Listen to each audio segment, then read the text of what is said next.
All right, I'd like to call our Finance and Audit meeting to order at 8:30 a.m. for July 3rd, 2025.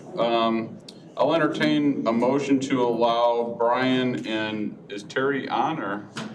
Okay, well, let's make a motion to allow Terry to be on if she does come on. John makes that motion. Carolyn seconds. All those in favor say aye. Aye. Any opposed? Okay, motion carries. Other than that, the rest of the committee is present. We have minutes for approval. I'll entertain a motion to approve the minutes of June 5th. Larry and Carolyn, any concerns or questions? There's just a couple of things. I'll give them to Cassie later. Sounds wonderful. Besides those couple of things that you're going to give to Kathy, anything else? Okay, all those in favor say aye. Aye. Any opposed? Aye. Motion carries. Public comments? Anyone? No? Beautiful. Member comments? I do. Mike? Yeah, go ahead, Brian. Yeah, just a couple things very quickly, please. The first thing is that I am a little bit concerned about the fact that we had a budget discussion in terms of preparing for our budget process in this coming year at the Committee of the Whole. And we did have kind of a vote, if you will, or an opportunity to express where members were in terms of their position on the coming budget. And clearly, a third of our membership indicated that they wanted to look at a reduction in the budget by 3%. And I truly believe that if that is the case, then what we need to be doing in our individual committee meetings is making sure that we start to identify where it is that we believe that cuts should be made. And so that's the first thing. I will honestly say I did not vote in that particular group, but it is a third of our membership, and I think that we need to be very forthright in terms of our discussions among committees as to where and how such cuts would be made. Second thing I just want to raise is something I've raised before, and I want to implore this committee to discuss how we might establish a couple times a year where we look at reclassifications, and that would be the only time that we would look, unless it's an extreme consideration or extreme condition. I just believe that we need to have a process by which we are reviewing reclassifications through the year to kind of move our staff forward, our department heads forward, our electeds forward in terms of that particular process. So I put that out in member comments just so that everyone knows that that's something I'm concerned about and that I want to move forward. Thank you. Okay. Yes. Just a quick point of clarification, Brian. I think it's a 3% cut in the levy, not the budget, right? Correct. Okay. Yes, all right. that's true. Thank you. Yeah. Thank you. Okay. Appreciate that. I mean, we could do 3% in the whole budget, but that would be, you know, that'd be a little bit more, slightly. Okay. Thank you. Anything else, members? Okay, we're on to the routine consent agenda. Are there items that members would like pulled for the routine consent agenda? I'd like to pull 7.7, please. 7.7, okay. And Mike, I just wanted you to know that I am here now, if you have to vote me in. We did already. I made the assumption you were going to be there. Oh, thank you. Okay. Other items? 7.3. I'm sorry. Larry, 7.3. 7.7. We already got 7.7. We already do? Okay. 7.4, just have a couple questions, and 7.9. 7.9. Other items? Once, twice? Okay, so the items that I am hearing you want pulled are 3, 4, 7, and 9. Anything else? Okay, then I'll entertain a motion to approve items 1, 2, 5, 6, 8, 10, 11, period. John makes that motion and Larry seconds. We'll go to vote. Eric? Yes. John? Yes. Carolyn? Yes. Larry? Yes. Brian? Yes. Terry? Yes. Okay, and myself, yes, motion carries. All right, we're done with all those. We're on to item 7.3. I'll entertain a motion to approve item 7.3. Larry makes the motion and Eric seconds the motion. Larry, you pulled this one? Yeah, just in this, and I can't get my computer to. You're gonna pull it? Good. So it's gonna, well, I think I got it here, Mike. In the Okay. first, now therefore be it resolved, it talks about spending $75,000 for lead hazard projects. In the previous part, it talks about per unit. And I don't disagree with what they're doing here, but it should be consistent that it would be per unit in that paragraph too, also. As opposed to 75,000 for lead hazard program projects, it's 75,000 per unit for lead hazard program projects. The way I would understand it from the 1, 2, 3, 4, 5, 6, 7, 8. The 8, whereas it says per unit, and in the first now therefore it does not say per unit. Is anyone here that can speak to that? Yep, go ahead. All right, you, so first come on up here. And then you have to tell us who you are so that the people on the viewing audience know who you are. Hi, I'm Connie Jensen. I'm the lead program manager. So the units would be more if it's multifamily housing.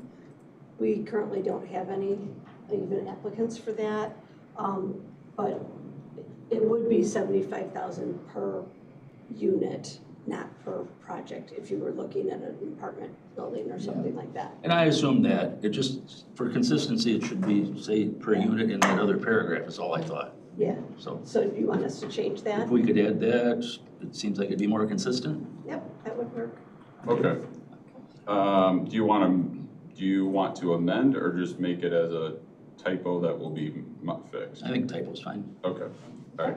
Okay, yeah, if you could just modify that and then when it goes, when Kathy has it in her thing, she'll repost it with the corrected language. Okay, thank you. All right, is there any other discussion on that item? If not, we'll go to vote on item 7.3 then. John? Yes. Carolyn? Yes. Larry? Yes. Brian? Yes. Terry? Yes. Eric? Yes. And myself, yes, motion carries. Item 7.4, I'll entertain a motion. Carolyn and Larry. Carolyn? Yeah, I have no questions really about this, I mean, in terms of what's going on here, but recycling is always a huge, complicated, people throw wish cycle, or they throw garbage in the recycling bin, you know, whatever. I don't even know how half the time these recycling bins actually do anything, not here specifically, but anywhere because of the way they get treated. So is there anything within this with the hauler for like, you know, better signage or maybe some kind of like, hey, this is what we take, this is what can go in here, this cannot. So that there's at least, we're a little bit more, we're paying the money to recycle. And I think this is true anywhere, I'm not sure if half the time that stuff gets recycled anyway, or because it's contaminated with stuff that can't be in there. So do they provide things that can help in that regard? The vendor, it provides nothing in that way. We periodically remind our groups what's appropriate for each garbage and the recycling. Okay. Our staff that collects that material will pull from the garbage if they see something, obviously. They don't spend forever with it, they're not going to the bottom, but if they see pop cans or whatnot, obvious recyclable materials, they'll pull it to the recycle side. And yes, it is a problem. People will do what they will do, and I encourage them to recycle when appropriate. Could we do a better job with it? Always. But I don't know exactly what that would Well, what that looks like, right. Okay, I was just curious. Sure. Thank you. Are there any other questions? Sure. Why do we got padlocks on the garbage cans out by the door back there? Because those are shredding ones. Oh, okay. Anything else? I just thought it looked a little weird. We got two big totes back there with padlocks on them. It's shredding. Good catch. I get it, okay. All right. We'll go to, we'll go to vote. Carolyn, Yes. Larry, Yes. Brian, Yes. Terry, Yes. Eric, Yes. John, Yes. and myself, yes. Okay, motion carries. We're on to item 7.7. I'll entertain a motion. Larry? Second. Brian seconds. Okay, Brian, go ahead.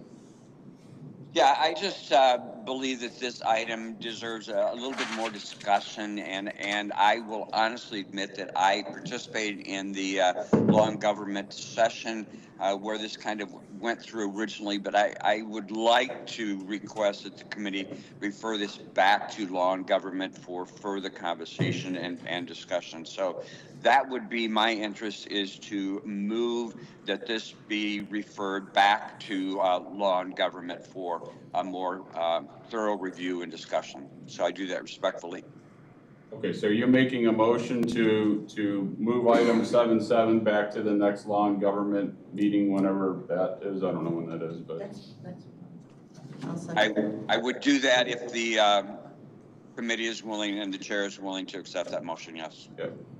Okay, and Carolyn seconds that motion. Any discussion on the motion to move that back to law and government? Seems like the right thing to do. Okay. It hasn't been discussed properly because Agreed. the county board has turned us down once already, right? Correct. Okay. Yes. Okay. Any other discussion? If not, then all those in favor of that motion, say aye. Aye. Any Aye. opposed? Any opposed? Okay. Motion carries. We're on to item 7.9. I'll entertain, for item 7.9, I did that. Carolyn moves. Eric seconds. Whatever. Carolyn, go ahead. So, let's see right here. It's really, it was, my question was in the, language for that, I can pull that up. It's just more that this is a dedicated deputy for this role.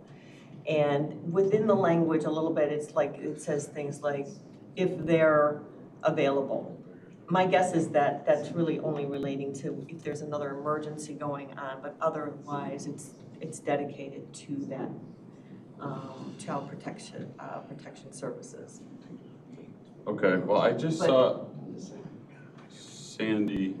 I thought I heard Sandy. She was here. She just, And so, you know what, this isn't anything that's gonna hold it up. I just figured if they were here, we could discuss a little bit more in terms of the units that they're purchasing, but I would approve it anyway. okay, So I can just follow up with them later. okay. Any other questions about 7.9? Yeah, go ahead. It's reimbursed by the DCFS, from what I read here, which is fine. But is there any concerns about the federal and state funding for that? Or if it doesn't get funded, it doesn't fly? Is that? I would assume if it doesn't get funded, it doesn't fly, because that's how they typically do things. Okay. I mean, that's how we do that for most of the grant type stuff.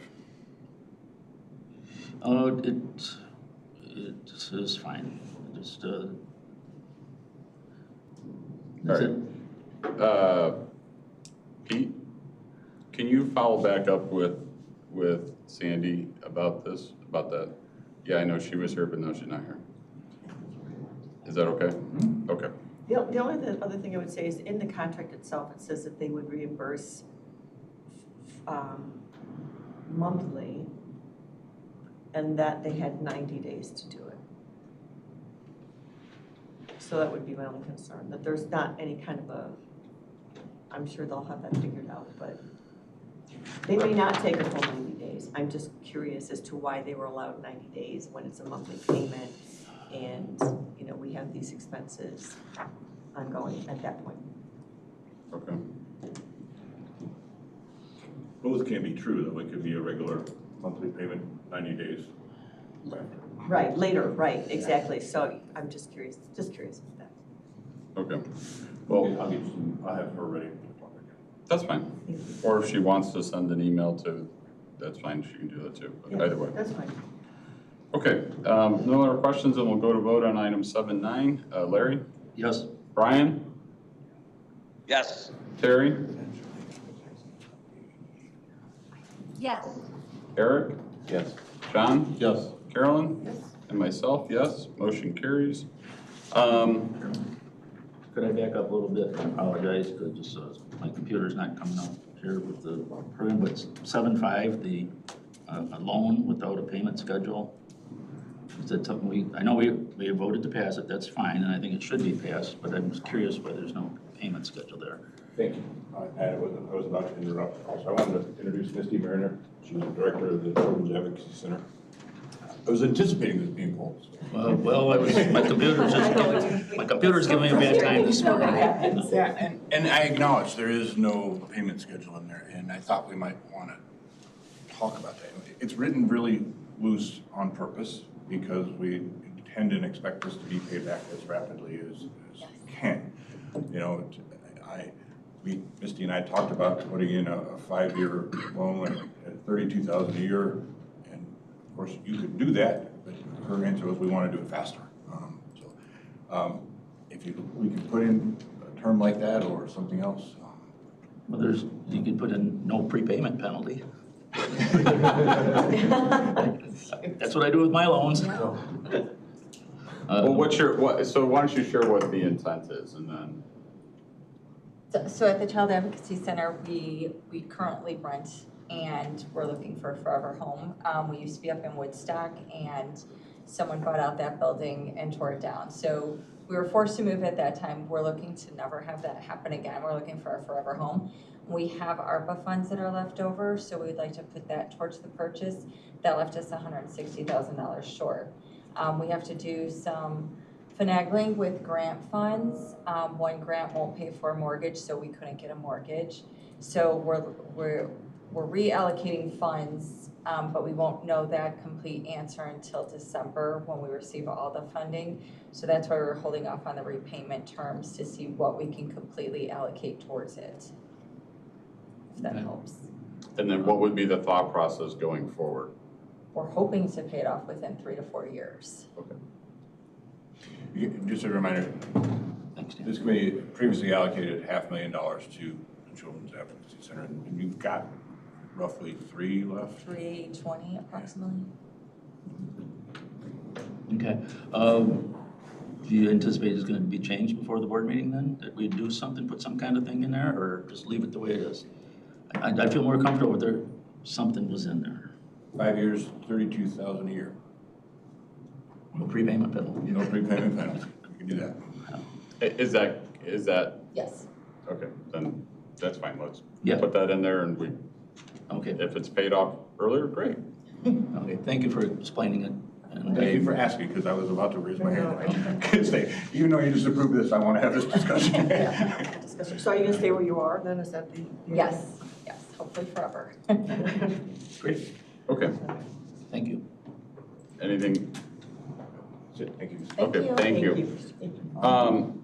And Donna's resolution. Yeah, right, I was just gonna, so we have a resolution at our place that we can discuss, but we can't vote on it for the reclassification. Does any of the committee members have any questions for our treasurer on this?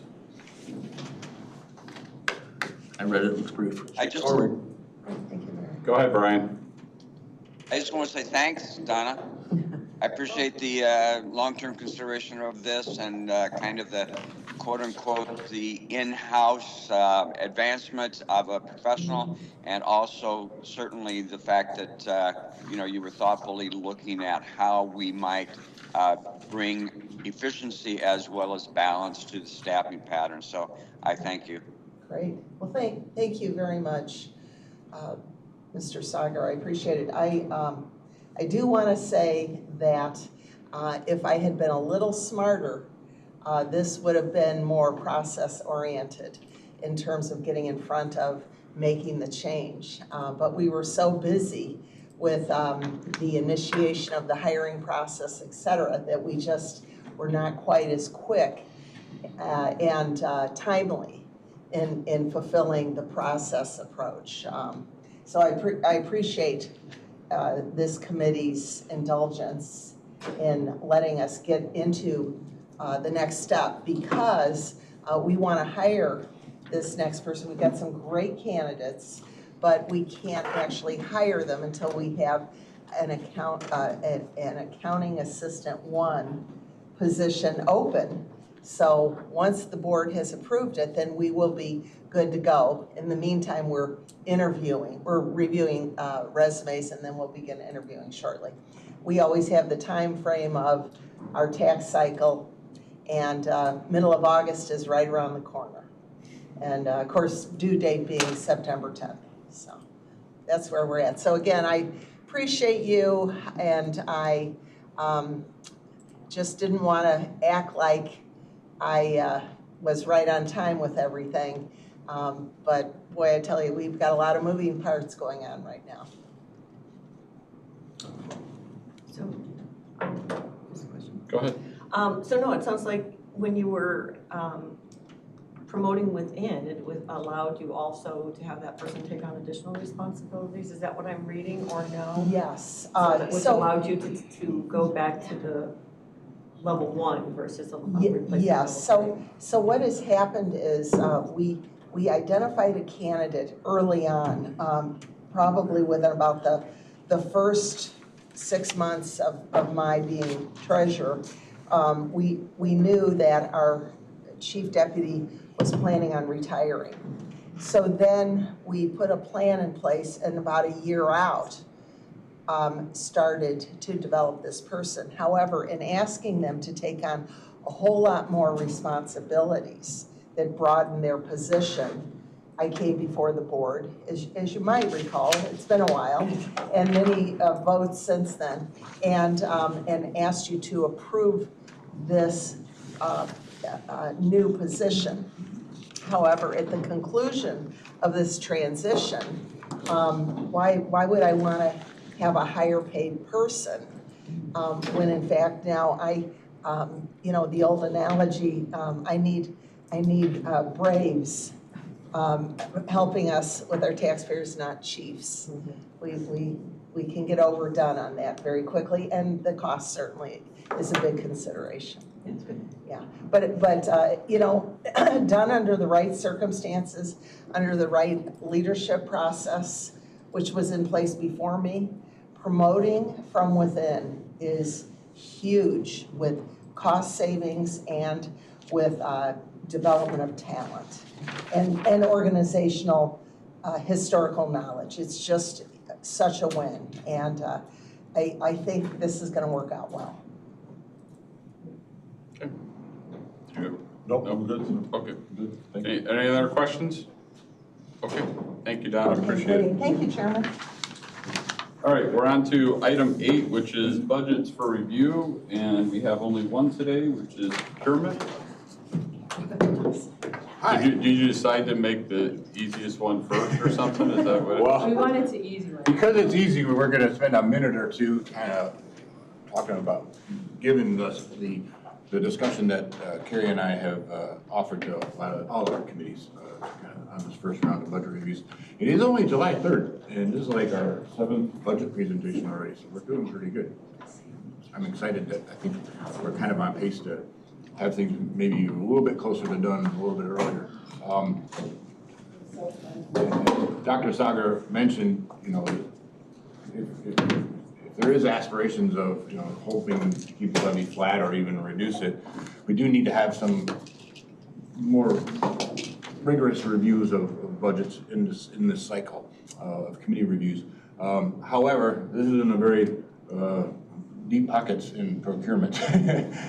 That's fair. Yeah, Adam has found a handful of reductions, and he's going to be sharing those with you. But it's a smaller office and mostly staff expenses, so there's not a lot to do there in terms of reductions. Again, as Carrie noted in our June CAL, if we we're starting from a lower levy base this year because we took out the mental health money, and we have less inflation in CPI this year. So there's only 2.9, so a smaller number on a smaller number. There's not a lot of new tax dollars out there. And if we do maximize it, we expect we'll be about $1 million short just on the start. If we held the levy flat, we're be about 3.7 short.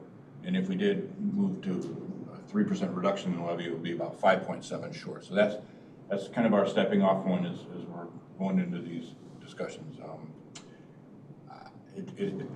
So you said 5.7? If we do a 3% reduction. Yep, and 3.7 If we keep it flat. if we just take new growth? No, if we just keep it flat. No new growth, nothing. Okay, well, you're actually still reducing it then. New growth, it keeps it flat. Well, on a technical basis. Same levy from last year. If we use the same levy as last year. Okay. I mean, I think that's, Well, because you can argue both ways. your denominator is bigger, right? Your EAV has hopefully gone up, If so we do the same extension as last year, better way of saying it. that's a 3.7. Okay. If you take the new growth, that's 800,000, so you can do the math, it's 2.9. Does those numbers include capital spending? Is it just strictly? No, we have a separate capital bucket that we're using for, one-time things. This is operating budget. But it doesn't Okay, just making include sure. any additional transfer from the general fund to that capital fund. So we just have to have what's available within that fund. Right. So it's over in the capital fund today. I know it's not necessarily today, but Yeah. that's what would be available. Yes. Not transfer. Okay. Well, I'm hoping we're gonna have a deeper discussion under your report on this. I mean, I understand you're setting the table for Adam so that he can, Well, Kenny's got a little bit of an overview. We weren't anticipating having a big, huge budget discussion today where we're going to do procurement, but. No, I mean under her report. A little, okay, we'll have a discussion, Yes. how about that? She has a few minutes while Adam's talking. Actually, before he starts talking, I just wanted to share what I've been. What you're doing today. Yeah. So far we've had law and government, and then yesterday at admin services. I'm just kind of revisiting before we start each individual budget discussion, some of the highlights we talked about at the committee of the whole. So I'm not gonna go into it because I know you guys, this committee sees this stuff monthly, so it's maybe a little more familiar to you, but I just wanted to make sure that you guys are aware that we're sharing this with all the committees. So just a quick reminder, the difference between the funds, general fund, special funds, the general fund, our largest fund, and it covers a lot of different budgets for departments for operating. Today we're going to be talking about procurement. This we didn't really visit in the committee of the whole, but I think it's important when we're talking about these budgets. Any personnel expense that you see in a general fund department does not include the benefits, FICA, IMRF, and health insurance. And I think that's really important, and sometimes we don't always talk about it. But any impact to general fund personnel also impacts the FICA and IMRF fund. And then health insurance is actually, when we talk about non-departmental, that's where the expense is for that one. So just keep in mind when, when Adam's talking about his personnel item that you see on his budget document, that does not include benefits. So is there, just curiosity, is there a reason why we don't offer that fully loaded? Why the departments don't have that as a fully loaded? I mean, because that's easily calculable, so. I think the initial thought was specifically health insurance. It's not easy. Well, it's a lot of, but also too.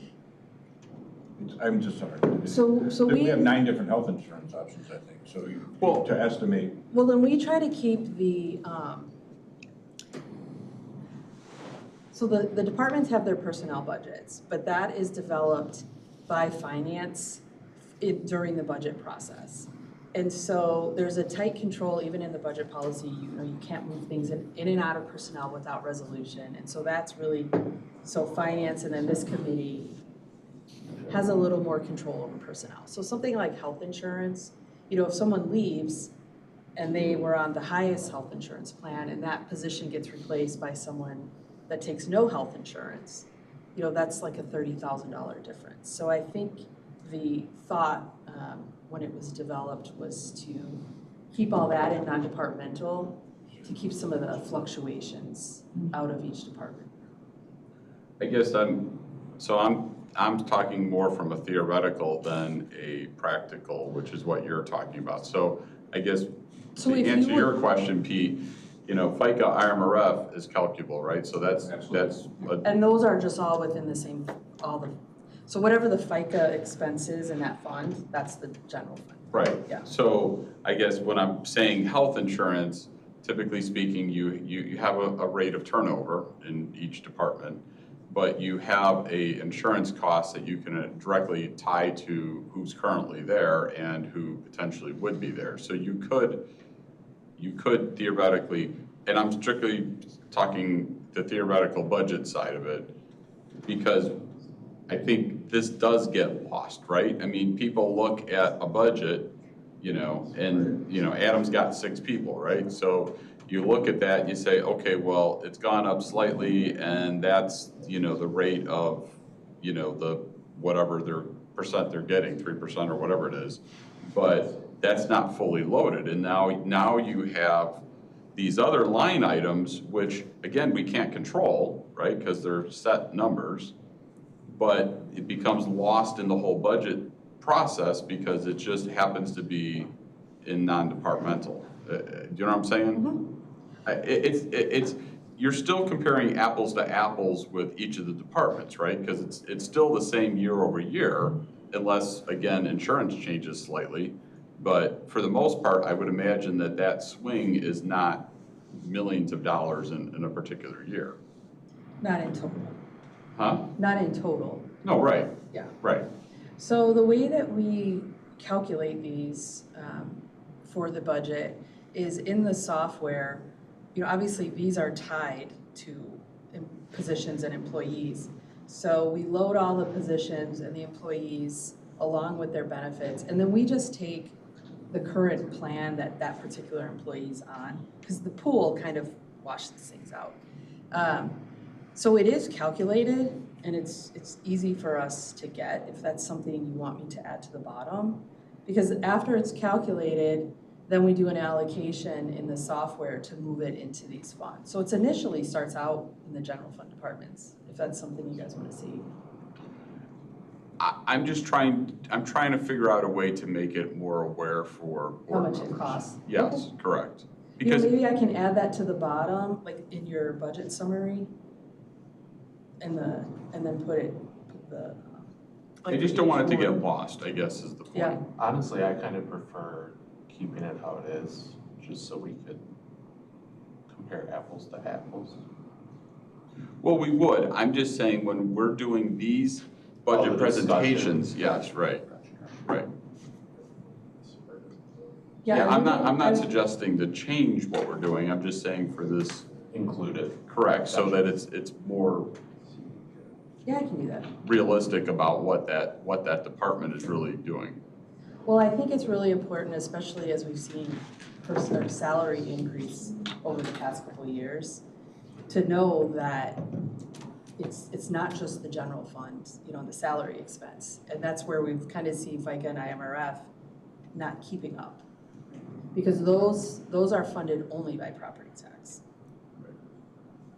And how does that levy work in terms of, is that set, do we set that to match what the need is? Is it? Well, it's finding the balance. So we have the total extension and then we can move that within the levies. We have another slide that'll help on that. Yeah, and so when we get everything in and talked about and move to where it should be, it's kind of finding the balance of, we only have so much room within the total extension. Oh, so So you're to- applying that as depending on what the total. So, yeah, so to actually fund the need for these Okay. two funds, Right. it would take up whatever change in the levy we would get. So it's kind of how do we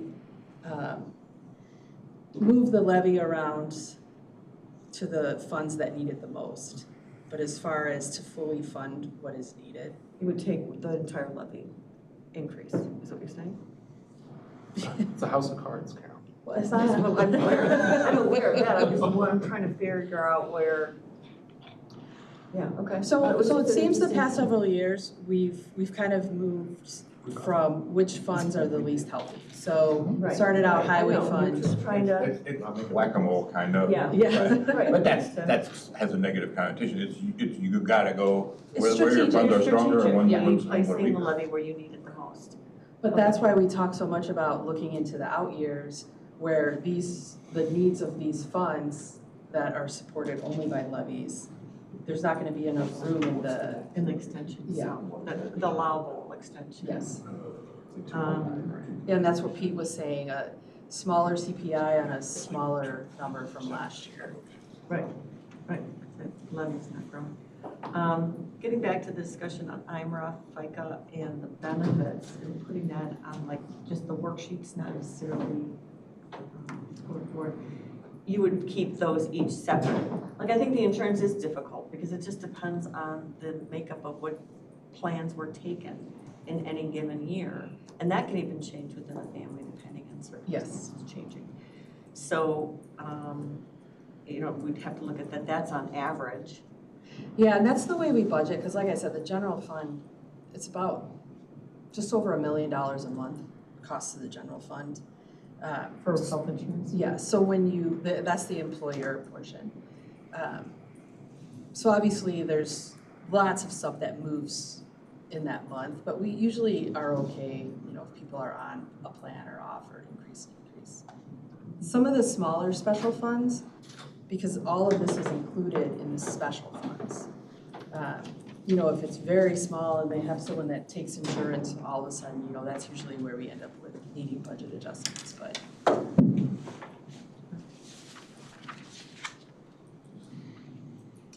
This, I think you guys all know, we talked again at the committee of the whole, the makeup of our total budget.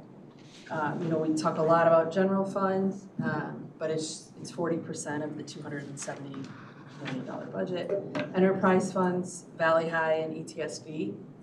But of course, today procurement falls within general fund.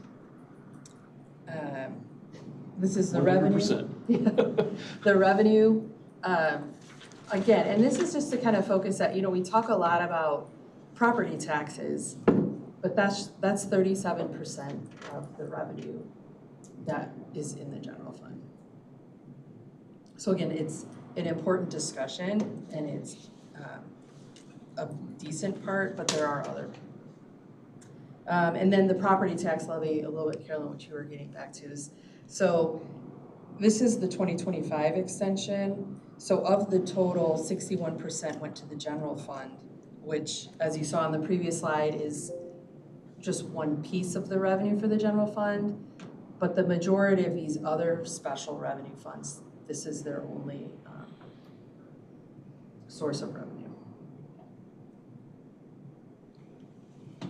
And then, again, we talked a lot, FICA, VAC, and IMRF are the funds we're gonna focus on this year to get them back to a healthier fund balance. And then this Excuse me, week, Carrie, yeah, but if there's no levy increase, then there's no money you'd have to basically reallocate the money that's currently the property tax base, those funds taking from. yes. Yeah. You would have. So what we would. And I know we pick up new growth, but that Well, aside. maybe we do, maybe we don't. Right, but This essentially is- there's no. You go, in that scenario, you gotta go where the funds are that are the strongest. Right. That's highway. You've done a really good job of building the strength back in highway, and with the county ops and fuel tax, there's an opportunity there. Senior services can be whatever you want it to be. We increased it a couple years ago from 1.7 to 2, but. So yeah, that really becomes the driver for the discussion. If we're gonna stay flat, then, seeing, And again, you know, we talked about special revenue funds being in silos, but they still have some interaction between funds. So as Pete mentioned, you know, MFT and the county option MFT, those are not levy funds, but they're strong because of the increase to the option. And then the MFT, that revenue keeps going up. So, you know, maybe it's looking at what can that fund pick up, and then highway doesn't have to take it, and then some of that levy can move to FICA. You know, that's kind of the. I know these are, maybe I'm jumping ahead, it's not property tax, but like, there's other, when you showed other revenues that come from other taxes, like the RTA tax and things like that traditionally goes to the highway. But that money can be used for other things. I mean, that money can be used like to buy sheriff police cars, right? Or. The RTA money? Yeah, as long as it's safety related, is that what I understand? Or salaries even, I think. It's gotta fit within certain categories. I know law enforcement or safety or both, or one of them. Public safety. Public safety. Yeah. Kane County uses it, 6 million of theirs for state's attorney's salaries. They're in a pickle if the state takes that RTA money away. Right, no, I was just using that as kind of an example. Yeah. There's other taxes we collect that Yes. may have rules around them, but we probably shouldn't think about. But like the MFT tax is highway specific. Right, okay. So can I Which is very healthy. It is, yes, but also to remember that those are project-based funds, so I don't know in case Scott's the The same. highway fund pays for the people Yeah, mostly. think of that the highway need. fund as like the highway department general fund. It's like their operating fund, Oh, and no, then their I'm other sorry. funds are project-based. I was talking about the MF. Yeah, so MFT could, because it's project-based, they save up for a project, so it could So it look is like. still relegated to a project? Yeah. Like you Yes. can't use it for like salaries or anything like that? I think there's a lot of restrictions Okay. using it for salary. Yeah, you can, but it's. It's a hassle. It's a hassle. Yeah. I feel like we're doing your report instead of his. Well, I'm sorry, presentation. this is a much more robust discussion than the other committees. They just kind of. They just listen to you be like, okay, let's go. I like it. Okay, so the last one, This side was not at the cow. It was Right. developed later. so, because a lot of people, you know, have asked, you know, how much have we not taxed that we could have? So this yellow color from starting in 2017 is the actual total extension for the county. This big number at the top, the 80 million, is what we could have taxed if we took the maximum allowable. So the blue represents the difference. And so over the 10 years, it's over 65 million. So I just wanted to, you know, there's comments about cutting taxes and it just kind of highlighting that the work that's been accomplished over the past 10 years. Boy, if we had an additional, what was that number, 65 million? That was our total extension for last year. Yeah. And so when this number is calculated based on using the look back, so the 65 could even be higher because, you know, this, when we dropped off here after the cut 10, you know, if we were still looking back at the higher number, so. Yeah, but I think this is a more. Yeah, I mean, this is just representation. based straight off of the report from the right. clerk. Right. So that's it, I'm sorry, I didn't mean to still. No, not at all. But I just, you know, I know we talk so much in this committee, but helping the other committees understand, you know, we talk so high level at times, like at the cow, about funds and levies and budgets. Just kind of reminding them how we go high level and then looking at it at the department level before they kick off, so. All right, Well, hey, we'll still give you a chance to talk a little further. I got more. Okay. All right, go ahead, Adam. Well, good morning. For those of you who may need to know, it's Adam Latondra. I am Director of Procurement and Special Services for the county. Hi, Adam. Hi, good morning, Mike. So that means oversee procurement and the mail center primarily, but special services, and people always ask me, what does that mean when they meet me or whatever. So I tell them, I said, it's whatever Pete throws at me to do. So I oversee the countywide capital budget coordination. I also enforce county contracts up to and potentially including litigation. I provide administrative oversight for the GIS department. There's been some successes there that we won't probably talk about today because this is really the procurement budget.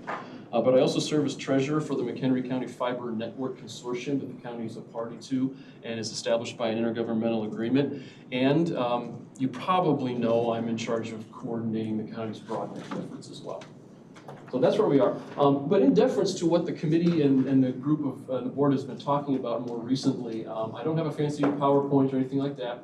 We're going to start really at the back of the PowerPoint, the back of your packet today, page 100. We're going to talk about the numbers as I've presented them for right now. And then we're going to start talking about what's mandatory and not mandatory, and then probably mix that all together as we get towards the end. But if at any point you have any questions or need clarification on anything, feel free to interrupt me. I hope not to take too much of your time, but as you can see, we are, as Carrie said, procurement and special services, and the 6 people, myself included, that are in that department are 100% general fund. You'll see the personnel total has increased. That is primarily due to a promotion for one person that the board passed, I believe it was back in March, in addition to the calculated raises, and that is it. Full disclosure, we are going through kind of a wholesale review of my department in the procurement side right now. Primarily over the last 2 years, there have been substantial increases in workload and responsibility for everyone in my department, really related to certain required financial reporting that's come down, that's been new in the last 2 years, audit requirements, and some of the virtual payment management access that the people in my department have to a very important section of the Wells Fargo system. So that's coming, but in the meantime, while personnel's going up, the contractual we've been able to reduce and the commodities we've been able to reduce. What I'll call your attention to, number one, is really the total general fund expense, the $878.9 at the bottom. Recognize that $440,000 of that in this submission is postage.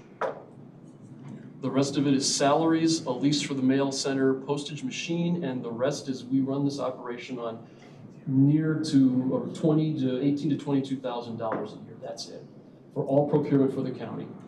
Can you say that again? What is in postage? Postage of the grand total you see there, $878.9, 440,000 of that right now is postage. We do mailings and postage for every department in the county, and some of it is mandatory. The treasurers, assessments, and the county clerk, when it comes to election, tax bills, and assessments, those have to go out a certain way. That goes out through either my finances or my department specifically runs those. So that's really about it. Like Mike says, there's not a whole lot to talk about. Oh, please, Jim. Question? Go ahead. Did you say leasing the mail center? The postage machine, the machine that actually puts the postage on everything, that is a leased piece of equipment. Okay. I don't want to own that. No, but when you said postal center, I was thinking like a building, I just wanted to think. No, I call it, that room is in the dungeon of the government center. They are the last room to go to the outside, and their door opens up to the compactors. So they're down there. They have a couple of scanners and a postage machine. Okay, all right. So you say 440,000 and you're budgeted 448,000. What is that additional, or is it under the commodities total? No, that 440 is in the commodities. So if you look at it, there's about $8,800 in other commodities. That's office space. That's the ink for the printer, the ink for the printer, that kind of thing. Okay, all right, thank you. Yep. Go ahead, Terry. Thank you. Carolyn, Donna was also drawing my attention to the fact that there are some laws that they have to post things in the newspaper as well as do mailings that cost our county such ridiculous amounts of money. Things that, actually post things in papers that have to go out, and paper mailings that have to go out. where things could be done electronically in a modern way that most people prefer to receive them, that would just save us such an incredible amount of money. And yet these are still state laws that we have to abide by. And that would be an interesting number. And if there'd be anything that we could have our legislators do, it's kind of like things that are back in the horse and buggy era that just haven't kept up with the times. Am I correct? That's a great segue, Terry. You're absolutely correct. In talking about mandatory versus non-mandatory types of services, I can tell you straight up that procurement is not required. My entire department doesn't need to be here. We were established, if I'm reading the ordinance correctly, it might have been around November of 1993, and we've been here ever since.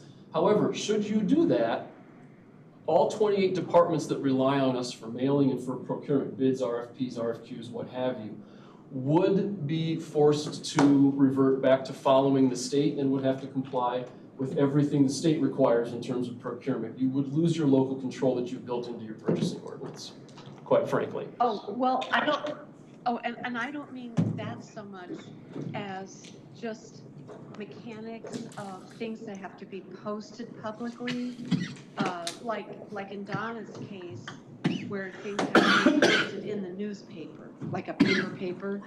Correct. And some of the mechanics that have to be complied. I don't mean particularly your department. I think in your case, there are things that we do get savings out of.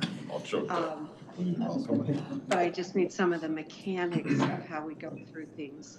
Donna's done a good job of digitizing elements of the treasurer's office, but you are correct, Terry. There are some outdated ways of communication that we are mandated to do by the state. And posting of assessments and those sorts of things, there is no question that there's something of a lifeline to the local media and the press industry to making us continue to post things in the paper. And we have made somewhat of an effort in the past to try and communicate to our legislators or put this on a legislative program. Certainly, we're not going to do it on our own. Counties have tried. We'll continue to try, but it's a tough sledding. Pam? I was just gonna say, I filed that bill 4 times. And fair enough, yes, I too am mandated to use a newspaper to post every bid, RFP, or RFQ that we issue. We use email, we use the internet, we use our county website, we're all over the digital media for that. But as a legacy, we are required, and we actually use the Daily Herald. They are less expensive than the Tribune. They also seem to have, for whatever it's worth, a better reach in the McHenry County area than the Tribune does, and it's been what we do for the entire time I've been here. Hey, hold on a second. What about this? Can we put it in this? I bet you that's cheaper. Could be. I'll see, Mike, I'll see if it qualifies. I don't think that, I don't think it. I think that's a. Well, maybe if we start putting ads in it. Yeah. So I'm sorry, how much do we spend a year? Did I miss that? On the newspapers? If we just had to like. Oh, for me, it's really minimal. It's no more than a few $1,000s. Okay. It's about $40 a bid. Okay. And we don't have as much as we used to. We're doing a lot more cooperative bids now, so it's angling down. And that is a place where I actually cut maybe $500. But it's only probably in total, it's probably, I believe it's a $3,000 line item. Oh. Every penny counts. Right. So that's part of, thank you for that, Mike. Every penny does count. The primary drivers in my budget are postage rates and personnel. We are an internal service organization. We serve all 28 departments, including ourselves, in the county. Should that go away, like I said, every department would have to comply with state requirements. You'd lose some local control. But then on top of that, the postage. We do everything we can to reduce the postage.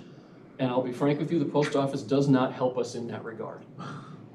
We have a pre-sort group, and not to bore you with details, but they're about at 20 cents per number 10 envelope off.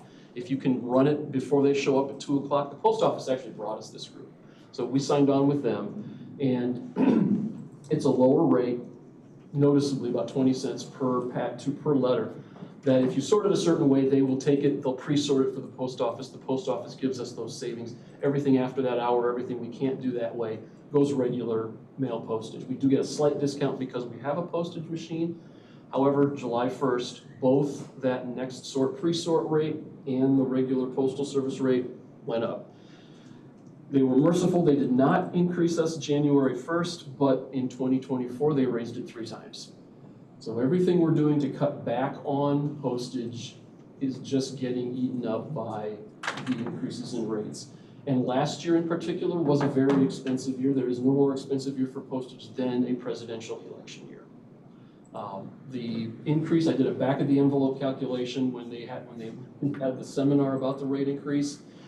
What was about $400,000 last year in a presidential election year that we spent is now going to be in 2028 at least $490,000. It's just, that's the amount of mail that we send with the clerk's office and everything during an election, from postcards for voter sign up to Joe's required statutory election mailings. I can reduce this budget right now, but come 2028, it's probably going to need to go back up at some point, or we'd have to do a supplemental to just provide for the adequate postage. That's really, as I say, that's pretty much, I should say that postage number has also been flat in my 7+, pretty much flat in my 7+ years here. Last year was the most expensive I saw. Can't speak to what happened before that, but that is the primary driver in this budget. With that, that's really what I have. I'd be happy to entertain any questions. I have one question for you, but Please. this might be for Carrie. In your 2026 budget, you have the amount is, $879,000. But when I go into Questica, it's a little over 1 million. Is that just what we talked about yesterday? Yeah, Or so the it's benefits. the benefits are yes. included now, but won't be by the end of the year? Yes. Okay. If you drill into that, you can see the money accounts that are associated with Okay. the benefits. So whatever in excess of Correct. what's on our handout, I can just assume Yes. is no matter what presentation it is, it's always gonna be the Yeah. benefits. Okay. But that ties in, I think, with what Mike was saying at the beginning of the meeting about the total cost. Maybe good to About look at it. 130,000. Yep. Well, and that gets lost. That's my whole point. Yeah. It gets lost to the committees. That's, Yeah. not many people go into Questica. Yeah, no, I get that. I know, I'm shooting Carrie over here. You should. See what you find. See?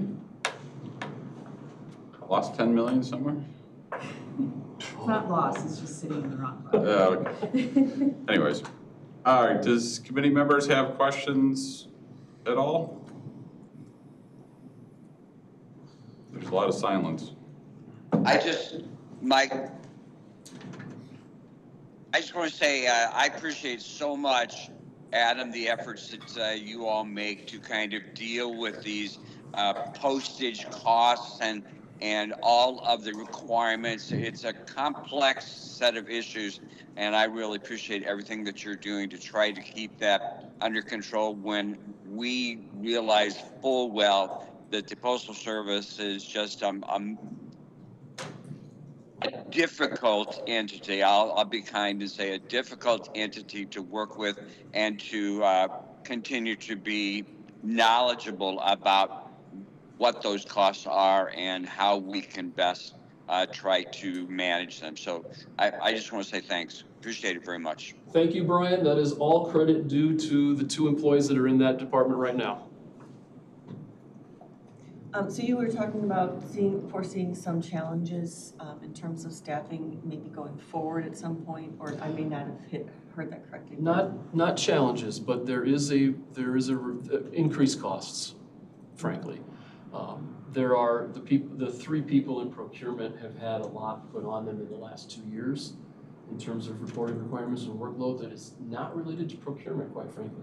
Not necessarily any work that I directly have been given them, but have become necessary to reporting or recording for the county in some way, shape, or form. So those 3 positions are under review in HR right now. What my commitment to all of you has been is I'm gonna see what happens with those. I have to wait and see. I'm planning to make that as part of the final budget, a December 1 type adjustment, but I can probably further lower postage and an office supply line item to mitigate or cover any of that. So when you say reporting requirements, what, like an example? Reporting requirements for well, honestly, it's access in the financial system at Wells Fargo for one of the employees in particular.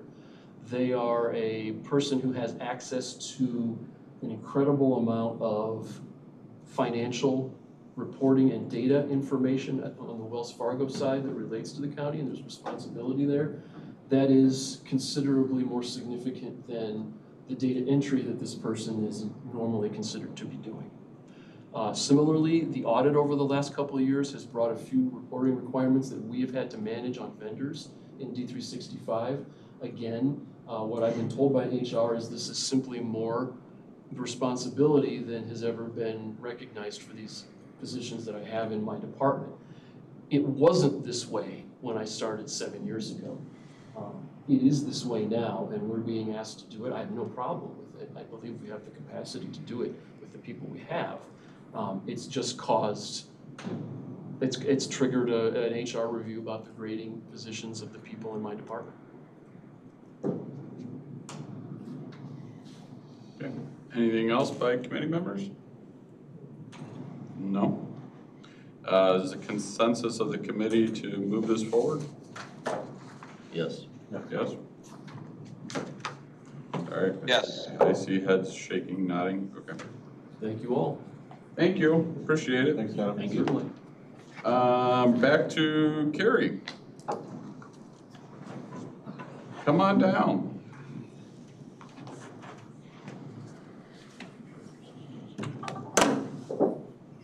Mike, on our agenda, excuse me, are we at Advanced McHenry County, or are we just going right into reports? We're going to reports because Advanced McHenry County is once a quarter. Okay, so discussion here, are we going to come back to discussion on the agenda or not? No. Do you want to, is there something you want to discuss? I would really appreciate consideration by this committee and by you as chair for us to have on our agenda for discussion next meeting about the timing of classification reviews and changes. Okay. Brian, I'm going to accept a little bit of the responsibility for not communicating with you on this. You know, you were out when this was sent back to Administrative Services. It's my opinion that the issue really belongs in Administrative Services as part of our compensation and salary program. Salary administration policy. Salary administration policy. Thank you, Carrie. And I'm committed to you. I'll have it on the agenda in Administrative Services. That's great. I have no problems with that. I just want to make sure that it's in the business at some point in the process so that it can go before the full board. So thank you very much. I appreciate it. Okay. Back to 12.1.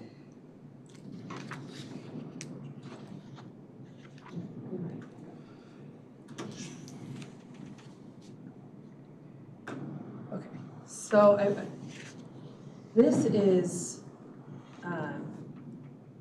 Thursday. yeah, thank God. I mean, we can talk more about the 26 budget, but this is just my quarterly update of 25 and Okay. actual versus budget. So there's a lot of information on here. You know, I know I overshare, but I try to break it down. Sharing is caring, and you care a lot. So really, it's just, you know, again, it's back to this discussion of all funds versus the general fund. So you can even see it on the first page is the actual versus budget for all the funds is the top section, and then below it is the general fund. So the all funds section includes, as I was talking about earlier, those project funds. So that's why you don't see the actual expenditure really keeping up with where the budget is, but you know, you may see big things hit just once and that catches up. But then down in the general fund, we're running right where we should be for personnel. The contractual, the biggest parts of that is regarding the jail, like the healthcare and the food. So that will eventually catch up as well. So I think where the general fund is running is pretty close to where we thought it should be. And then on the next page is something that we had started talking about a little this year.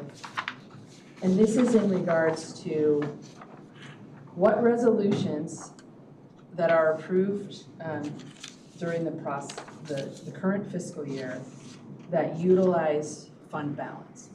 So you're saying this is through May 30th, May 31st? Yes, Okay, thank you. the second quarter for this. Yep. I was gonna try to do June, but it's. No, that's fine. Yeah. I just want to write on here, May 31st. So what this shows, just a few items to remind you. Original budget, that is the budget that gets passed in November to start 12/1, and that number will never change. So the revised budget is any change to that original budget, and that comes through the form of resolution, or we can move things between categories administratively, but it's resolutions. So I always like to remove the roll forward resolution just to keep it clean. So that's what the second column is. If you recall, the roll forward is just where we take POs from a prior year that haven't been spent, or if they're in the middle of a project, and roll that budget. We close them out in 24 and roll them into 25. So we do add to the original budget that way. And most of that's transportation related. Yes. So I took the largest impact funds up in this top section, so you can see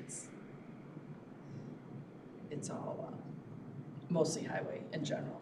So then this other resolution columns would be anything besides that roll forward that the board has taken action on that's changed the budget. So if you look down in this section here under general fund, the 307,990, that just kind of details out where we've seen the change in the general fund. And then I put the resolution and then what it is. So far this year, resolutions that have passed have only used 54,000 of the fund balance. So I think that's a good thing to stay focused on. So, apologies, say that again. What's the 54,000? So if you look down in this general fund section, each resolution, so if there's revenue, specifically grant revenue, Oh, okay. then I marked it. And if I have it as a 0, then that's just an assumption that that resolution is using fund balance. Got it. Okay. So the difference between the 307 we added in expense and the 253 we added in revenue is using the fund balance. Got it. Okay. And then this next section is for all the other funds, but again, there's some big numbers in there, but these special revenue funds have the fund balance specifically for purposes of these resolutions, so. So again, the same, okay. So we use $4.4 million in fund balance for these other funds? Yes. So. And most of it is using the ARPA fund balance, Okay, so that's, okay. well, it's all special revenue, so they're. But you're saying that some of that would have been moved from the prior year forward, right, in terms of roll forward? So it wasn't rolled forward, so Oh, if no, you you're remember right. It's last all December, other resolutions, yeah, it Okay. was the last resolution to allocate the remaining ARPA dollars. So really, it's just moving it from fund balance into this allocation.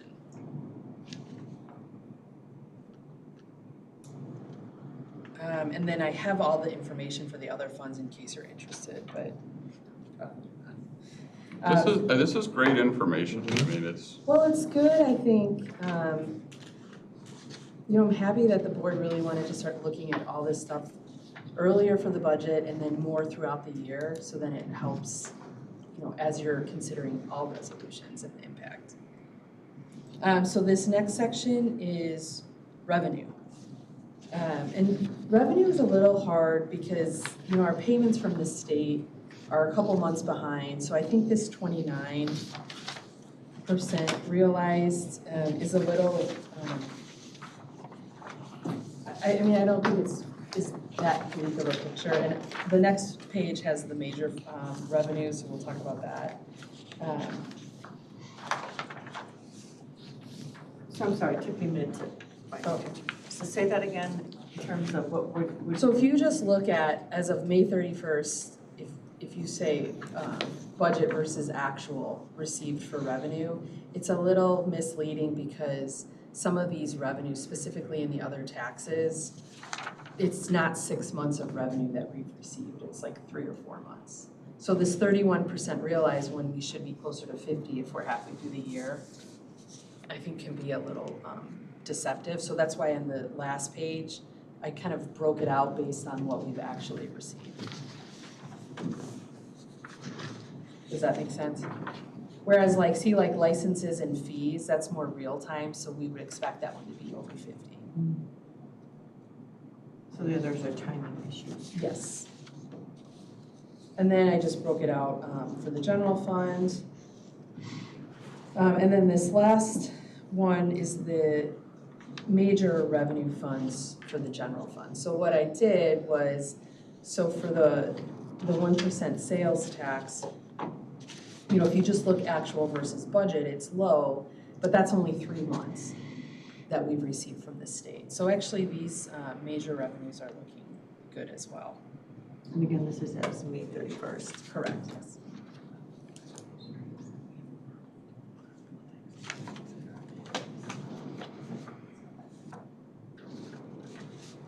Can I go back a page? Yeah. Just out of curiosity, for license and fees, you know, that's over 50%, it's 64% almost.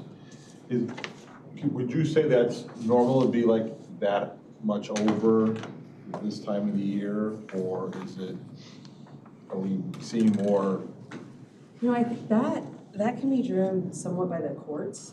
Oh, okay. And that one has been a hard one to estimate the past few years, and I know, I'm sure Kathy can explain this much better. There's some, I think, to do with the bond.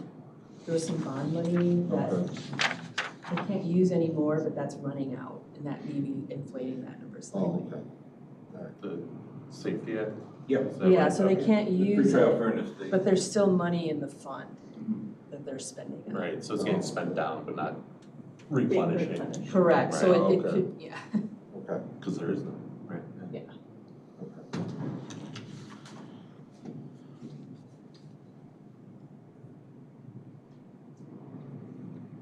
New criminal justice reform would cost so much.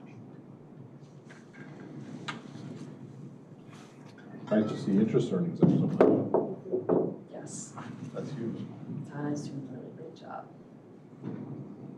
Well, and circling back to the MFT and RTA, I think last year, she worked with DOT to get those invested, and they're doing great. Because that has a very predictable need for spending down, and so she has time that for a longer period To of time time. it better. Yes, Yeah. so they're doing really great with that. If she like wanted to exit out of a, like a treasury bill, because rates drop, it goes up, she's like, oh, I wanna get out of that, sell it, would that still be reflected in interest earnings, even though it's more of a capital gain? Is that where you can dump it at? Yes. Okay. Yeah, I'm sure she would love to come and talk to you guys. She does a lot with it. Anybody who was in committee yesterday or watched that, when you saw the excitement on Scott's face about risk management, that's Donna Kurtz. Yes. But yeah. But really, it's very impactful when you're talking about the budget. Yeah. So can you do me a favor? Can you send this to the full board? Sure. I just, there's a lot of really good information in here. And it's just, and I'm not saying that every single board member is gonna understand what they're reading, but at least, even if they don't, they might be able to ask questions about what they don't understand. But it just, there's a lot of really good stuff here. And honestly, the one thing when I was looking through all of these, I don't have FICA and IMRF on here specifically. But you know, those are oh wait, I turned them down. They're running right on budget, which I think is a good thing, but we also budgeted for them to utilize fund balance. So they're running right on budget, but usually we expect them to be running slightly under budget. So I guess it's just another piece when we're looking at the total budget discussion. The only thing I would make sure you put on your email that this is, second quarter goes through May 31st. Yeah, People aren't gonna. Yes, because our fiscal year starts at 12/1. Okay. You do say second quarter. I'll put the date. The date would be good. I'm sorry. No, I just, again, I'm just trying to be clear for Yes. people that are. Right. Okay, good. So I think I found a good balance of enough information, but not too much. Yeah, no, I think this is good, and I think it really does help paint the picture about where we're at. Yeah. Can I just ask if you do send it out to the rest of the board, some of those caveats that you noted about not receiving all the funds from the state, and you might look at, to put that in there too? We know that because we heard it, but if you send it out to the rest of the county board Please members. watch the finance committee for more explanation. Or, yeah, you could, put a big under comment, And then you can just put a link right to this section of the finance committee. Call Mike. What? Just Call Mike. Just call Mike. That's Oh, all. call me. Yeah, okay. Thanks, Larry. Too simple, too simple. My number's been forwarded to your phone. All right, what else do you have, Carrie? So Baker Tilly is going to be here next week working on the single audit. And they picked 5 programs this year. To do these. It's like we can't get a break. Usually they pick 2. And so they picked picked 5, yes, so it's a Can you lot. tell us what programs, or you're not allowed to? Time to get a new auditor. No, I think a lot of this comes, so the single audit, I think so you guys know, is if a government spends more than $1 million in federal grant funding, then they're required to do a single audit.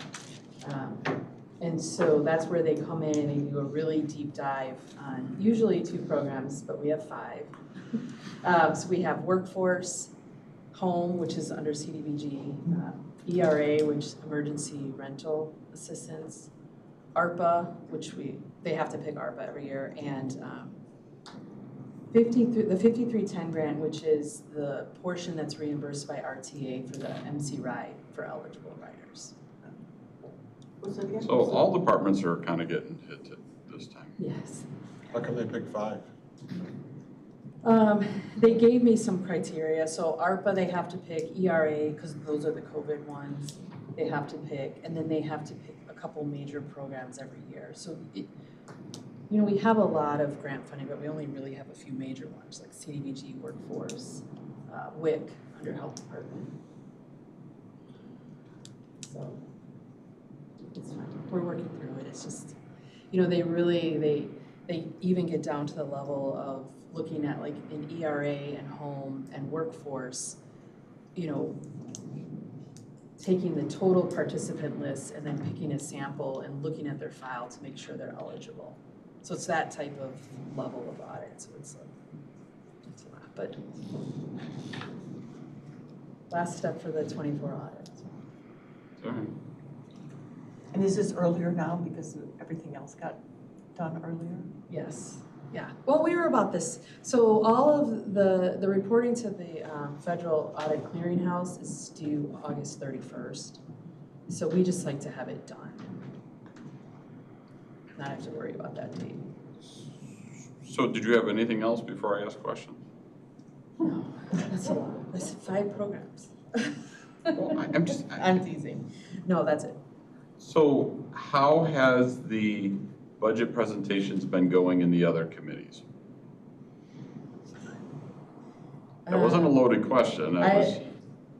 In fairness, I think we started with easier The, ones. yeah, the less, It's always this way. I mean, the easier budgets, the smaller budgets are the ones that get done first.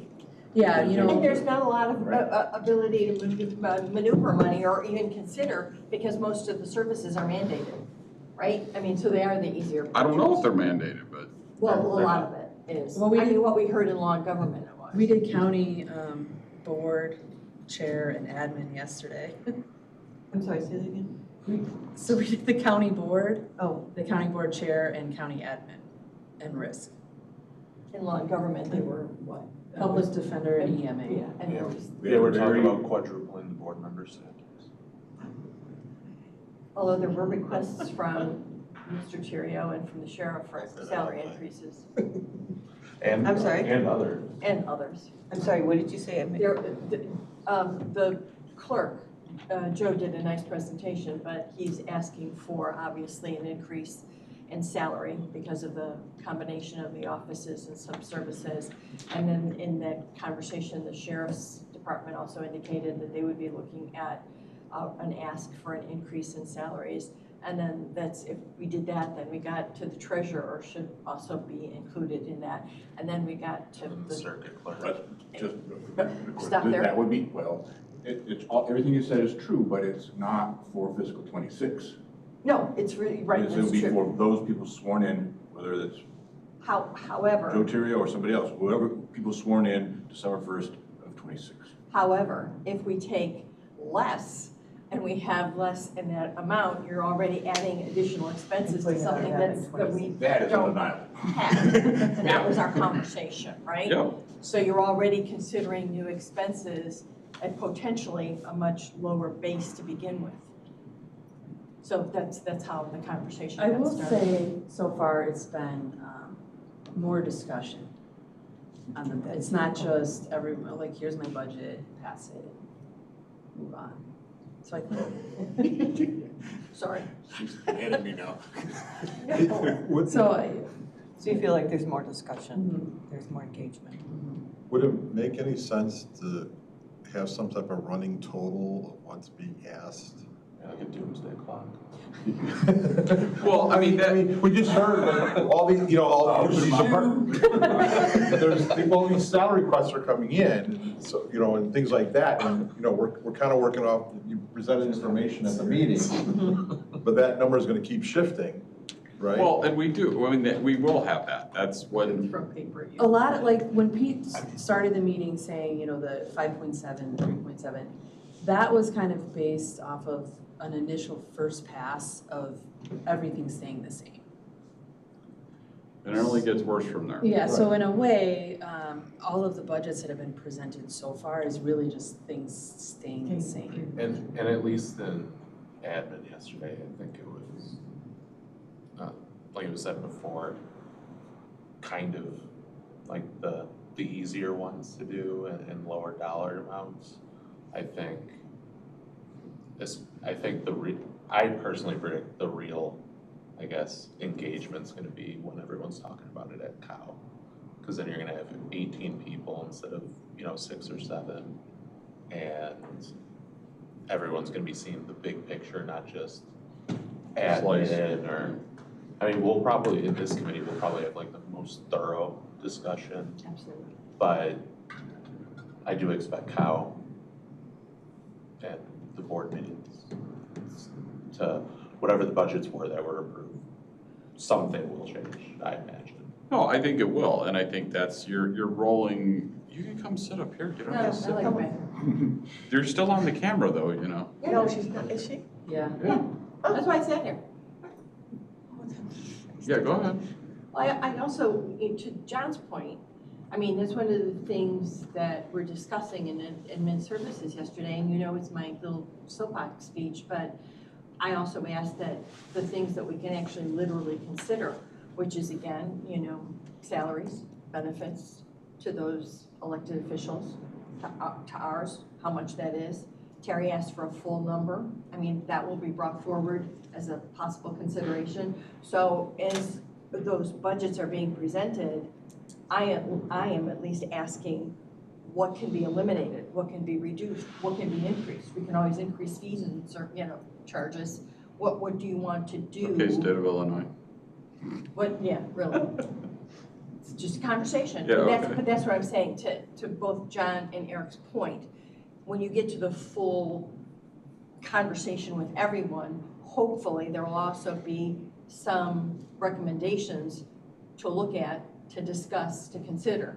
Not that they've been recommended, but at least there are suggestions on what you can evaluate as to possible reductions or increases if you want to go in that direction, is all I'm saying.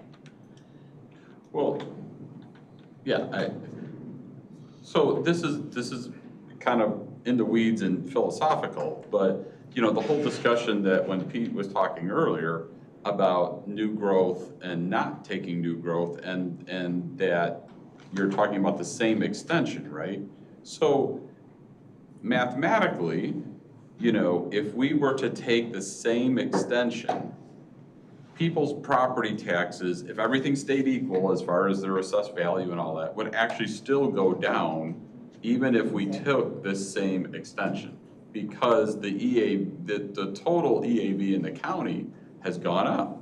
So, I mean, that's where that whole new growth thing comes in, you know? There's been a bunch of new homes built in Wonder Lake. Correct. Well, so, and again, I don't want to get into the weeds, but the philosophical discussion, even if we were to say we want to reduce by 3%, you know, from last year's extension, well, the actual tax, what the implication on a tax bill is actually going to be more than 3%, again, everything being equal. So, you know, even that whole discussion is part of what we should have, right? I mean, is the true intent for people's tax bill to go down 3%? Or is it our extension to go down? I don't know, but and again, it's probably more semantics than anything, but the realistic side of it is you're still talking about numbers. And so trying to create the budget and work the budget into something that is acceptable to 10 people is really going to be the challenge. And that's more of, you know, my issue with the semantics of it is just because that's how my brain works, but. And I also think we have to have some conversation at the end of that. It's not just this year's budget. It's whatever we decide to do this year has major ramifications going forward. I mean, I'm watching what King County is grappling with right now, and it's ugly. So that conversation has to happen too. You know, we start talking about reduction, that's going to have implications in the following years when we have requests for salary increases and everything else that's going on. Just, I mean, it's a new board. I went home and did that. There's only 5 members really, and John, I'm not counting you, 5 members that have been around for a while. We have a lot of new people that may not make that jump or that dot-to-dot connection. Well, that what you do now is going to affect next year. But I do believe this board understands the implications of reoccurring expenses versus one-time expenses. Oh, absolutely. And I think that is key to the sustainability of whatever budget you pass, right? So, you know, I think the board has been really good about understanding that, which is key to the sustainability side. So, and again, not to knock Illinois, but I mean, you know, they passed these, you know, budgets that basically are one-time fixes, and then next year they try and figure out another one-time fix. Maybe that's why I'm a little sensitive to that. And I don't think that's the way we want to operate. And I haven't gotten a sense from any of the 18 members of the board that that's how they want to operate. They, you know. I don't think so either, Michael, but I just want to make it abundantly clear even to the general public that every decision we make has ramifications following years. They do. Yeah. But I think in addition to just recurring expenses versus one-time expenses, we have the problem of the levy capacity. That I think is. Pizza? I'm sorry? Are you talking about pizza? Well, yes and no. I mean, yes, how much you can extend by, but how much you actually raise is dependent upon your starting extension. And if you don't, if the starting extension doesn't keep up, you're going to get to the point where you're limited by PTEL, and that percentage is going to be so small on a base that's not supporting the operations going forward. It doesn't matter about, at some point, it's not gonna matter about ongoing versus one time. We're not gonna have enough money that we can raise on that levy. That's exactly what I'm talking about, Michael. And we I don't don't get think that that people part. understand that necessarily. Not that they don't understand it, it's that they don't think about it when we're talking about budget. That's what I'm saying. It needs to Well- be something that's definitively addressed and pointed out, so that people have that in the back of their mind. And that's why it was important at the meeting that we had that Carrie showed the forecasting, because the forecasting is what will drive that, right? And as Pete always says, we can do anything for 1 year. I don't say that anymore. Okay, great.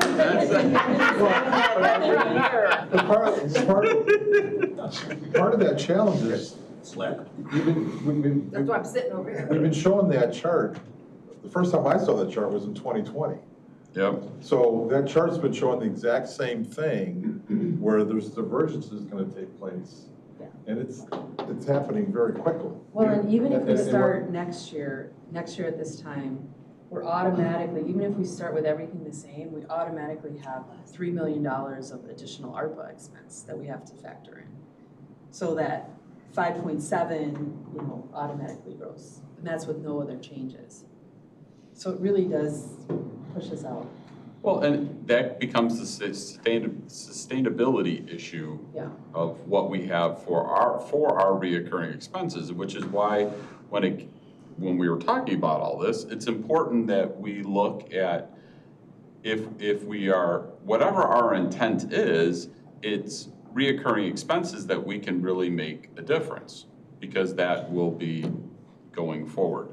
So if that means that, we pick program X, and I don't want to say anything out loud, but we pick program X and say, we're not going to do program X anymore, going forward, and program X is worth, pick a number, $500,000.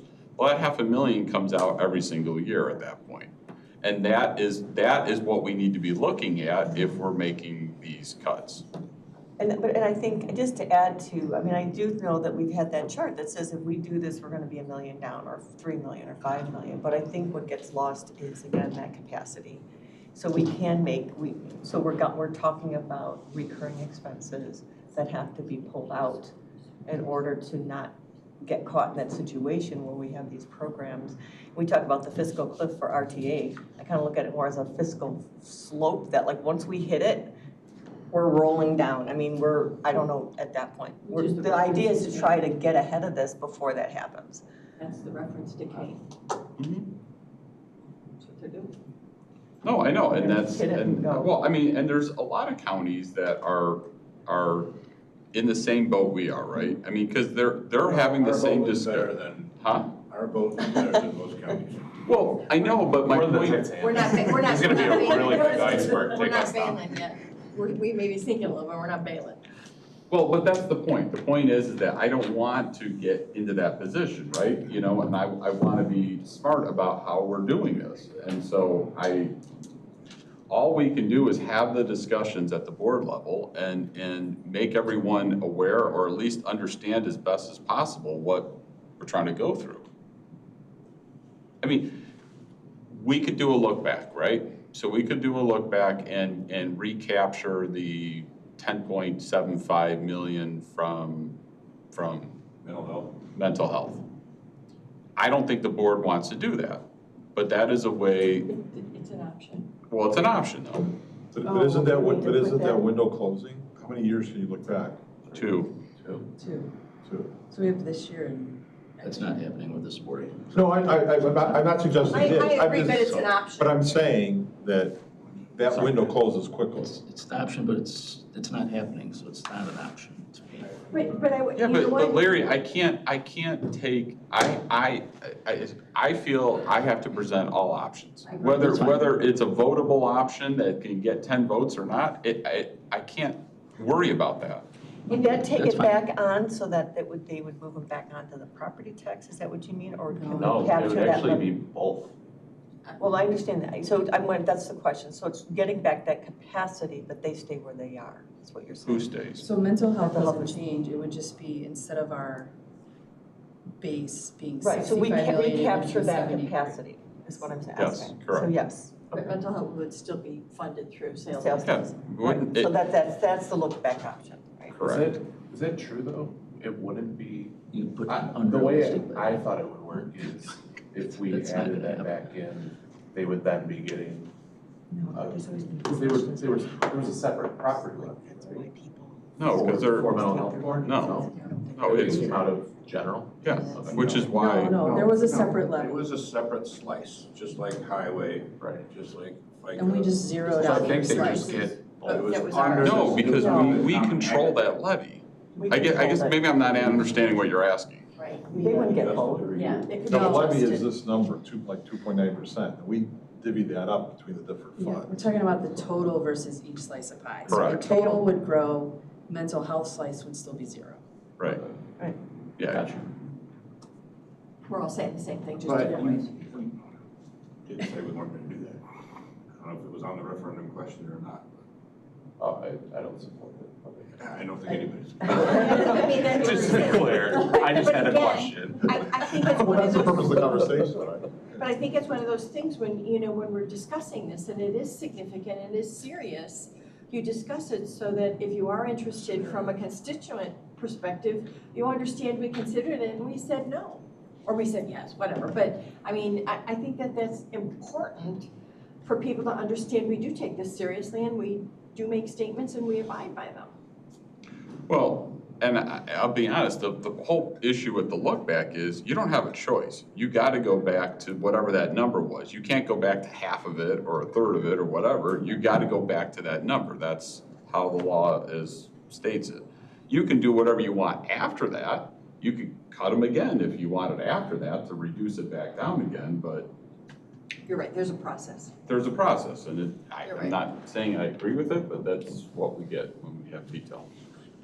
We don't agree with a lot of the processes, but. Well, anyway, so my question was just basically, how are things going? Is there things that we should be doing to make it better, make it more clear, make it, I mean, yeah, so you're taking the quote unquote easier ones to kind of see how this is going. Is there changes that need to be made so that when we do get to the larger departments that have the more flexibility, that I mean, I guess my comment so far is the 7, there's been no identified programs to reduce. That's not true. We checked on some. I'll identify some. Well, I guess, I will see. how the None next off month- the rip. Yeah. We shared in administrative services, we are gonna reduce our headcount by 1 next year.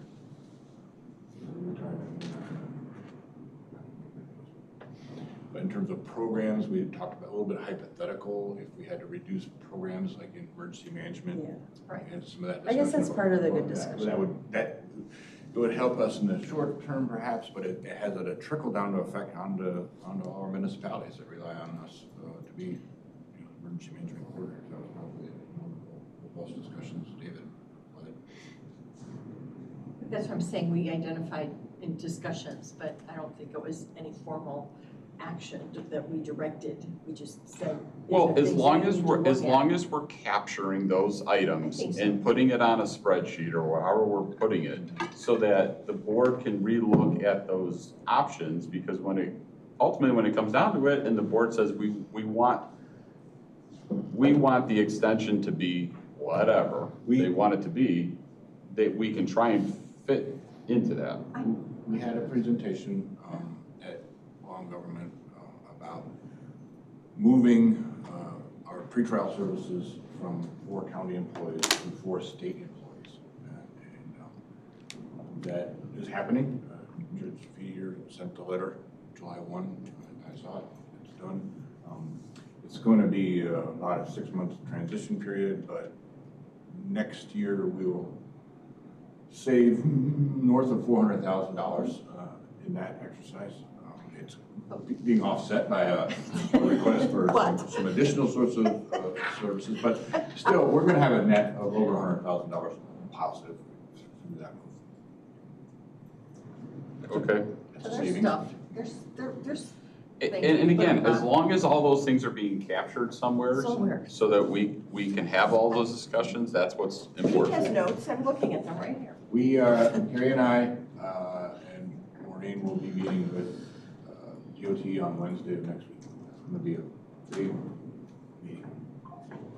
There's lots of money to move around there. Is there a plan or an idea, like, at the next COW meeting to do some type of an update that says? I don't control that agenda, so I'm happy to do an update whenever I mean, we we've want it, gone but- through these ones so far, and, The finance chair and I are gonna be meeting after this meeting. okay. One of my questions is, do we wanna look at July cow or August cow or both cows? People, Or we have another meeting, a separate meeting or something, I don't really care, but. I think there's gotta be some type of update at some point, because the whole purpose of starting early is to avoid the November. Shit show. Yeah, right. Well, and it's Yeah, also thank you. to give staff better direction too. Right, but, Right? right. You just heard, there's already tons of work that's being required. We should be giving them a better feel of where we want Yeah, that. that's why I think like I agree update with is you. kind of where we're at. I'm right there. you know, I agree. Because, $1 million, whatever, the whole start. Exactly. We could get to August and be like, basically what people are asking, could be $2.5 million. Right. Before, that's not including capital projects or anything else, or, Supplementals. supplementals. There's not a ton of supplementals, although we haven't met with IT. Yeah, I'm nervous about the phone system, but I'm meeting with Tom next week. Yeah, let's talk about that. We've looked at some different phone scenarios, and I think he's settling on some lower cost options. I don't know what those are yet. Okay. So what else do you have, Carrie? That's all I have. Other questions for Carrie? Okay. EDC, the only report I have is that we are working on, we have a committee that's working on the annual dinner and getting speakers for it. I don't know if there's anything else. I was part of that meeting yesterday, and got 3 ideas for speakers. Yep, I heard about them. Okay. I'll talk to you later. I think there's another idea. Yeah. Natural McHenry County, is there anything, of anything? No, if you want to mark your calendars, the annual dinner will be October 2nd at the old courthouse. They did a great annual dinner last year, so I think this will be good as well. All right, if nothing else, then I'll entertain a motion to adjourn at 10:15. Larry?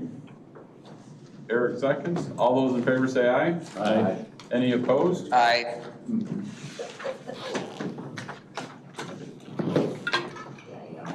Thank you all.